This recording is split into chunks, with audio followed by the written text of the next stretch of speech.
Hello, guys, and welcome to episode 1 of Country Walks.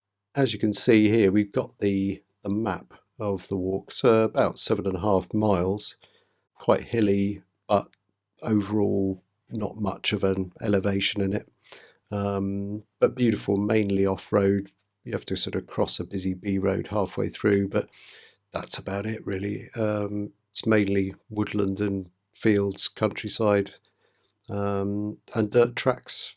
It's beautiful, beautiful. The start of it, I started it in a place called Beedinglee, which is about 8 or 10 miles from where I live, and I'd like to thank my wife for giving me a lift there. You know, she was very encouraging. You know, she said, please go for a walk, please go for a walk. You can be as long as you like.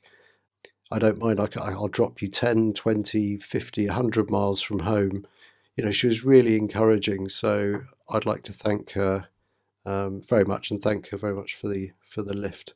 You know, she was very much like, oh, you can stay overnight somewhere if you like. So, you know, very grateful, very encouraging. This is a really cool way to look at the elevation of the route. This is from a website called runalto.com. I only know about it because my brother wrote it.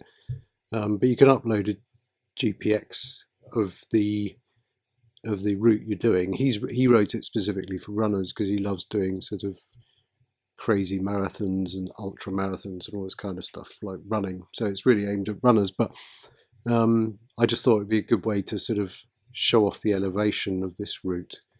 And of course, it defaults to kilometers, so it makes it look better. It's a 12k walk rather than a 7.5 mile walk.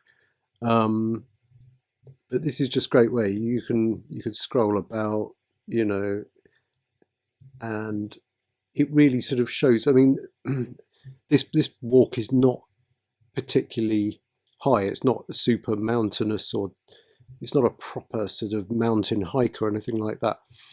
It's just, it does show how steep some of the inclines are. They're very small, really, but you know, there's lots of them. You know, it's up, down, all the way there. But I particularly like this. This is a really cool way to see it, and you can look at it from above. It's following the actual route on the map. But of course, it's exaggerated. This is exaggerated. The heights are exaggerated. I mean, these would be miles and miles high if, you know, if this was sort of genuine. But he's built in this really cool custom display. So you can go to one of these settings. You can change the way it looks. And oh, here we go. Yes, you can true scale it. That makes it look, even if you zoom in, it makes it look very flat. But believe me, it's not. It's just the way it looks, really.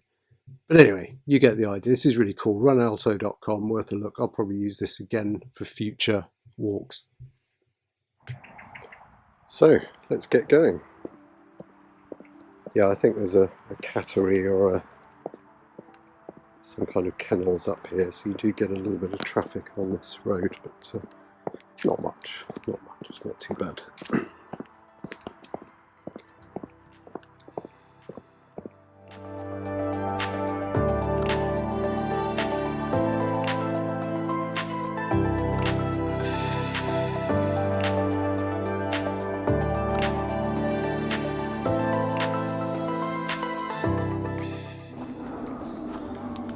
Oh yeah, this is an interesting spot because this is part of Leonardsley Gardens. It's obviously fenced off. This is probably where the land ownership changes. Not sure if you can see it very well, but there's the end of one of the lakes there. Let's see if we can walk around and see it from the other direction.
not sure if you can hear it, but there's some banging going on to my right, somewhere up there.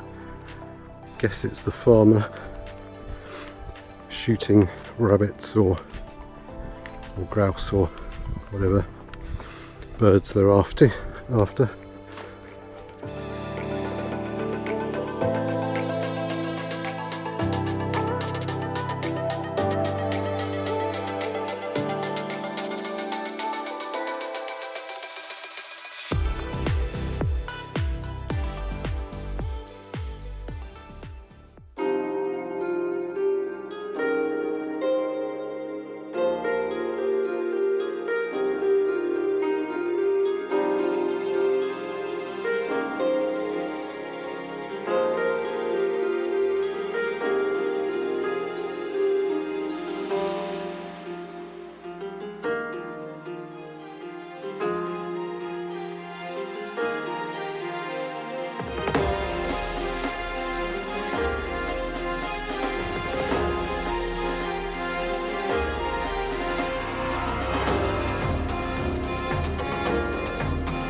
Yeah, this is, I think, where the footpath should be.